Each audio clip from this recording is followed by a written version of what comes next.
그가 나간 후에 예수께서 이르시되 지금 인자가 영광을 받았고 하나님도 인자로 말미암아 영광을 받으셨도다.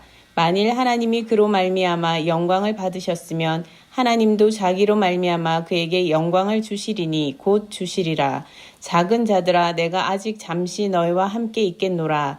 너희가 나를 찾을 것이나 일찍이 내가 유대인들에게 너희는 내가 가는 곳에 올 수 없다고 말한 것과 같이 지금 너희에게도 이르노라. 새 계명을 너희에게 주노니 서로 사랑하라. 내가 너희를 사랑한 것 같이 너희도 서로 사랑하라. 너희가 서로 사랑하면 이로써 모든 사람이 너희가 내 제자인 줄 알리라. 시몬 베드로가 이르되 주여 어디로 가시나이까? 예수께서 대답하시되 내가 가는 곳에 내가 지금은 따라올 수 없으나 후에는 따라오리라. 베드로가 이르되 주여 내가 지금은 어찌하여 따라갈 수 없나이까? 주를 위하여 내 목숨을 버리겠나이다. 예수께서 대답하시되 내가 나를 위하여 내 목숨을 버리겠느냐? 내가 진실로 진실로 내게 이르노니 닭 울기 전에 내가 3번 나를 부인하리라. 아멘. 최고의 사랑, 최고의 영광이라는 제목으로 오늘 말씀 보도록 하겠습니다. 요셉이 자신의 별에 아빠 엄마의 해와 달 그리고 형제들의 별들이 절을 하는 것을 꿈꿉니다. 요셉의 별이 인사를 받는다는 것은 자신이 더욱 빛나고 영광을 얻는 것을 뜻하지요. 요셉뿐 아니라 우리는 누구나 자신만의 인생에 빛나는 존재가 되기 원합니다. 요셉처럼 가장 이목을 집중시키며 영광을 받는 꿈은 아니더라도 마치 하늘의 수많은 별들 중 하나의 별처럼 어둠 속에 빛을 발하는 존재이고 싶어 하지요.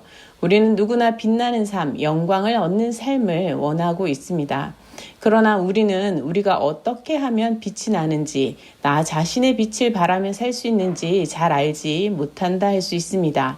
우리는 흔히 영광스러운 것은 높은 곳에 떠 있는 별처럼 높은 곳에 우러러 볼 수 있는 곳에 있다 생각합니다. 그래서 높은 자리로 올라가는 것을 상상하지요. 이전과 다른 새로운 자리에서 있고 다른 사람들은 아래에서 우러러 보는 그런 자리 말입니다. 그곳에서 우리는 빛난다는 말을 듣고 싶어 하지요. 그래서 빛나게 꾸미고 행동해 보려 하기도 합니다. 또 착하게 행동해 보고 이쁘게 꾸며보기도 하고 똑똑해지려고 공부도 하며 보다 많은 사람들의 지지와 힘을 얻기 위해 힘써 일을 하기도 합니다. 그러나 빛나기 위해 영광을 얻기 위해 우리는 수단과 방법을 가리지 못하고 분별 없이 행동하기도 하지요. 왜냐하면 높은 곳에서 빛나는 존재가 되지 못한다고 할 때 우리는 무의미한 존재가 되어버리는 것은 아닌지 또 고통스러워하며 그래서 때로는 두려움에 떨기도 하기 때문입니다. 사랑의 빛을 발하는 별이 아니라 두려움 때문에 악한 길을 성급히 걸어가는 그런 죽은 별이 되기도 하는 것입니다. 별과 같이 빛나는 삶, 그것이 무엇인지 우리는 인생의 오랜 여정 가운데 그것을 찾아가는 과제를 받았다고 할 수 있습니다. 다니엘서 12장 3절에 보면 지혜 있는 자는 궁창의 빛과 같이 빛날 것이요 많은 사람을 옳은 대로 돌아오게 한 자는 별과 같이 영원토록 빛나리라 하였습니다. 요한계시록 1장에서 예수님을 가장 먼저 그리고 이런 새벽까지 가장 빛나는 별, 샛별로 묘사하고 있습니다. 그리고 7별은 7교회의 사자를 뜻합니다. 많은 영혼을 주께로 돌아오게 하는 목회자는 별과 같이 빛나는 삶의 길이지만 별 중에서도 빛을 발하는 삶이 아니라 사람들을 죽게 하는 빛 잃은 죽은 별, 쓴 숲과 같이 될 수 있다고 경고하고 있습니다. 이처럼 우리가 빛난다고 생각하는 것과 하나님께서 빛난다고 여기시는 것이 다르다는 것을 알 수 있습니다. 오늘 본문도 세상의 영광과 하나님의 영광은 다른 것을 우리에게 알려주시고 있습니다. 가룟 유다도 빛나는 존재가 되어보고자 의미 있는 삶을 살아보고자 예수님을 따르는 제자가 되었습니다. 그래서 예수님 말씀에 귀를 기울여 보기도 하고 착하게 말씀대로 행동해 보기도 하고 또 성실하게 신뢰받는 사람이 되려고 하였을 것입니다. 중요한 돈궤를 맡아 일하며 맡은 일은 똑똑히 잘 감당하는 인상을 주려고도 했을 것입니다. 그러나 그의 이러한 노력들이 자신을 별처럼 빛나게 해줄 것을 기대했지만 그러한 그의 노력들조차 자신을 별처럼 빛나게 해주지 못하는 듯하였습니다. 그의 노력은 실패로 보였습니다. 가룟 유다가 생각하던 영광은 예수님에게서 찾아볼 수 없었습니다. 예수님께서 가장 높은 왕자에 앉는 그런 일이 벌어지지 않을 것이 확실해져 보였습니다. 킹메이커가 되고자 하였지만 예수님께서는 거기에서 아주 먼 분이었음을 알게 된 것입니다. 바리새인과 여러 지도자들과 수많은 사람들이 예수님이 하나님을 욕되게 하는 대역 죄인이라고 하고 또 그를 죽이기 위해 발빠르게 움직이고 있는 것을 그는 알게 되었습니다. 이미 예수님은 십자가형에 처해질 가능성이 높아져 보였습니다. 가룟 유다는 빛나는 예수님 옆에서 자신도 작은 빛을 발하며 살기를 기대하였으나 예수님께는 곧 빛을 발하기도 전에 모든 빛을 잃을 그런 상황이 보였습니다. 아니 예수님은 특별한 빛을 비추시는 분이라 생각했던 것이 오판으로 보이기 시작했습니다. 가룟 유다는 자신의 모든 수고가 헛수고로 끝나는 것을 받아들이기 어려웠습니다. 예수님에 대한 믿음, 이것부터가 오판이었다면 그는 빨리 그에게서 돌아서는 것이 자신을 구제할 길이라 여겼습니다. 그리고 예수님을 과감하게 배신하게 됩니다. 그러나 그는 자신이 무엇을 하고 있는지 알지 못하였습니다. 자신을 죽기까지 사랑하시는, 자신을 가장 사랑하여 주시는 그 주님을 부인하고 배신하고 있는 것임을 알지 못하였습니다. 세상을 사랑하사 자신을 온전히 내어주시는 최고의 사랑, 하나님의 사랑을 보여주시는 그리스도 예수님의 사랑을 배신하는 것임을 몰랐습니다. 그는 예수님의 사랑을 믿지 못한 채 자신의 실패를 벗어나고자 재빠르게 배신을 택하고 말았습니다. 그러나 그의 배신은 창조주 하나님의 사랑을 거절한 것이었으며 사랑 안에서 진정 빛을 발할 자신의 빛을 꺼트리는 선택이었습니다. 가룟 유다가 나가고 난 뒤 예수님께서는 예수님과 하나님께서 영광을 받으셨다 말씀하십니다. 신뢰받던 제자가 배신을 결심하고 예수님의 정성과 사랑의 마지막 식탁을 박차고 나가는 이때에 예수님께서는 오히려 영광을 받으셨다는 말씀이 무슨 말씀일까요? 가장 신뢰하던 이에게 배신당하는 그런 자리가 영광스러울 수 있는 것일까요? 예수님께서 친히 하신 제자를 택한 그 선택은 실패하고 만 것이 아닐까요? 예수님의 권위도 떨어졌고 점점 그 영광을 잃어가고 있음이 틀림없어 보이지 않습니까?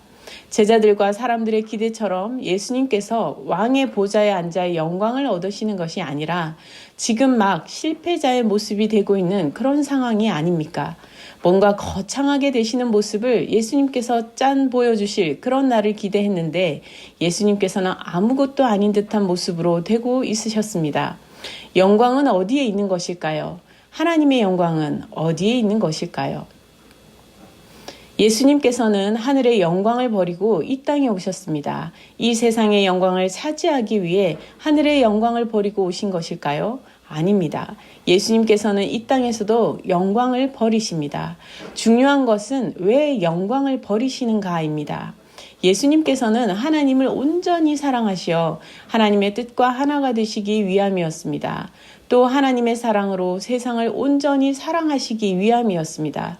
끝까지 사랑하시며 최고의 사랑을 이루시기 위함이었습니다. 죽음과 멸망에 놓인 이들을 살리기 위함이었습니다. 이러한 예수님께 높은 왕자가 아니라 최고의 사랑, 하나님의 사랑을 보여주시며 이루시는 시간 안에서 세상의 영광이 아닌 하나님의 영광이 있었습니다. 지극히 하나님께 온전한 영광을 돌리시고 계셨습니다. 하나님의 사랑 안에 머물기 위해 영광을 버리시는 바로 그때에 최고의 영광을 하나님께 드리는 것이었습니다. 우리는 믿음 생활을 하면서도 우리 노력으로 뭔가 사람들에게 보여주기 좋은 모습이 되었을 때 뭔가 성취하고 높은 곳에서 빛나는 자리에 서게 되는 것이 하나님께 영광을 돌리는 것이라 생각하곤 합니다. 그러나 오늘 본문은 철저히 뭔가 거창한 모습으로 되는 것이 하나님께 영광을 돌리는 것이 아니라 하나님의 사랑을 믿고 하나님의 사랑을 따르고 하나님 사랑 안에 거하며 하나님의 사랑을 나타내 보일 때 그래서 영광마저 버릴 수 있을 때에 하나님께 영광이 된다고 하였습니다. 그리고 영광을 받으신 하나님께서 곧 그 영광을 주실 것이라 말씀하십니다. 예수님께서 끝까지 하나님의 사랑을 나타내시며 하나님께 영광을 올려드리면 곧 하나님께서 또 영광을 주실 것과 제자들에게도 동일하게 그러한 은혜가 있을 것을 말씀하여 주십니다. 부활의 주님을 예언하고 있으며 주를 따르는 이들에게 부활의 은혜가 있을 것을 말씀하고 있는 것이죠. 고린도전서 15장 35절 이하에 이렇게 기록하고 있습니다. 누가 묻기를 죽은 자들이 어떻게 다시 살아나며 어떠한 몸으로 오느냐 하리니 어리석은 자여 내가 뿌리는 씨가 죽지 않으면 살아나지 못하겠고 또 내가 뿌리는 것은 장래의 형체를 뿌리는 것이 아니요 다만 밀이나 다른 것의 알맹이뿐이로되 하나님이 그 뜻대로 그에게 형체를 주시되 각 종자에게 그 형체를 주시느니라. 육체는 다 같은 육체가 아니니 하나는 사람의 육체요 하나는 짐승의 육체요 하나는 새의 육체요 하나는 물고기의 육체라. 하늘에 속한 형체도 있고 땅에 속한 형체도 있으나 하늘에 속한 것의 영광이 따로 있고 땅에 속한 것의 영광이 따로 있으니 해의 영광이 다르고 달의 영광이 다르며 별의 영광도 다른데 별과 별의 영광이 다르도다. 죽은 자의 부활도 그와 같으니 썩을 것으로 심고 썩지 아니할 것으로 다시 살아나며 욕된 것으로 심고 영광스러운 것으로 다시 살아나며 약한 것으로 심고 강한 것으로 다시 살아나며 육의 몸으로 심고 신령한 몸으로 다시 살아나니 육의 몸이 있은즉 또 영의 몸도 있느니라 하였습니다. 죽음 앞에 서신 예수님께 부활의 영광도 가까워 오고 있었습니다. 많은 사람들을 옳은 대로 돌아오게 하시는 예수님의 사랑의 선택이 예수님을 가장 빛나는 최고의 영광, 하나님께서 주시는 영광으로 나타나게 하신 것입니다. 예수님께서 제자들 곁을 떠나 함께 하지 못하는 중에 당부의 말씀을 남기십니다. 서로 사랑하라. 내가 너희를 사랑한 것 같이 너희도 서로 사랑하라. 그리하면 너희가 내 제자인 줄 알게 되리라 하셨습니다. 예수님께서 제자들을 사랑하신 사랑은 하나님을 사랑하는 사랑이었습니다. 예수님께서 제자들을 사랑하신 사랑은 끝까지 사랑하시는 사랑이었습니다. 영광을 버리는 사랑이며 자신을 온전히 내어주기까지 하시는 완전한 사랑이며 최고의 사랑입니다. 예수님의 사랑을 따라 행하는 것이 예수님을 따르는 것이며 예수님의 제자가 되는 것이라 하십니다. 예수님께서는 진정한 제자가 되는 것은 원인이 아니라 결과라 말씀하십니다. 제자가 되는 것은 사랑하는 것을 통해 결과적으로 나타나는 것이라 하십니다. 우리가 빛나는 존재로 되는 것은 예수님께서 보이신 대로 사랑하는 것을 통해 되어가는 것입니다. 모든 것을 버리기까지 사랑하는 하나님의 사랑을 택하고 그 안에 거하는 것입니다. 우리는 사랑조차 나를 위하여 하려 합니다. 사랑은 받는 것으로 그리고 사랑을 하는 것도 나 자신을 확인하기 위한 과정으로 이용하기도 하지요. 사랑이라 말하면서 사랑이 아닌 경우가 너무도 많습니다. 예수님께서 보이신 사랑은 하나님의 사랑이며 온전한 사랑이며 최고의 사랑입니다. 예수님께서 가시는 길은 제자들은 당장 따라갈 수 없는 길이었습니다. 예수님께서는 지금은 내가 가는 곳에 너희가 함께 갈 수 없다 말씀하셨습니다. 그러자 베드로는 이 말을 듣는 것을 참지 못하지요. 주님, 저를 뭘로 보시는 겁니까? 이런 심정으로 대답합니다. 저는 주님 가시는 곳에 어디든지 갈 것입니다. 목숨을 버리고서라도 주님을 따를 수 있습니다. 큰 소리를 치지요. 하지만 베드로는 아직 준비되지 못했습니다. 그리고 주님께서 말씀하십니다. 너희가 지금은 못 따라오지만 나중에는 따라올 것이다. 우리도 주님을 아직 따르지 못하고 있더라도 주님은 우리를 여전히 사랑하시며 부족한 모습도 받아주시며 계속 사랑으로 이끌어 주십니다. 우리가 주님을 따를 수 있을 때까지 우리를 도우시고 함께 하십니다.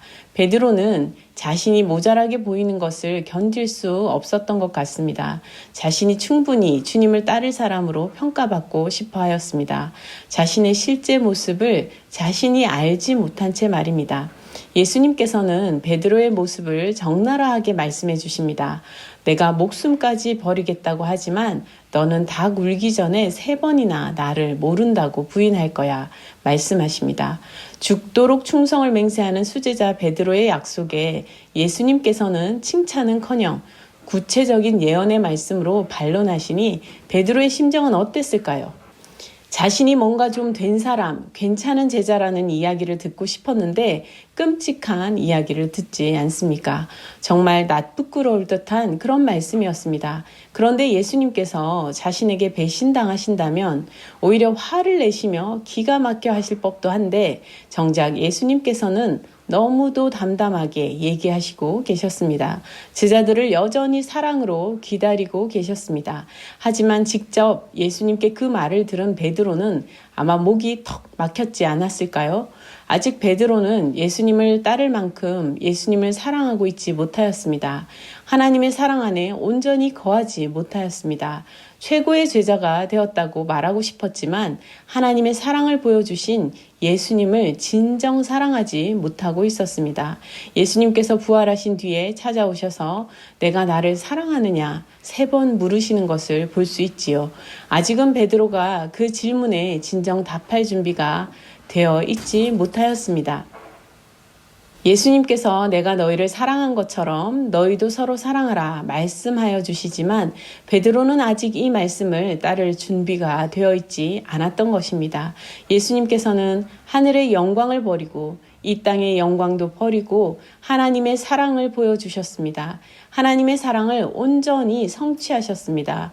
최고의 사랑을 우리에게 주신 것입니다. 주님의 말씀을 기억합시다. 새 계명을 기억합시다. 새 계명을 통해 새로운 사람으로 거듭납시다. 서로 사랑하라. 내가 너희를 사랑한 것 같이 너희도 서로 사랑하라.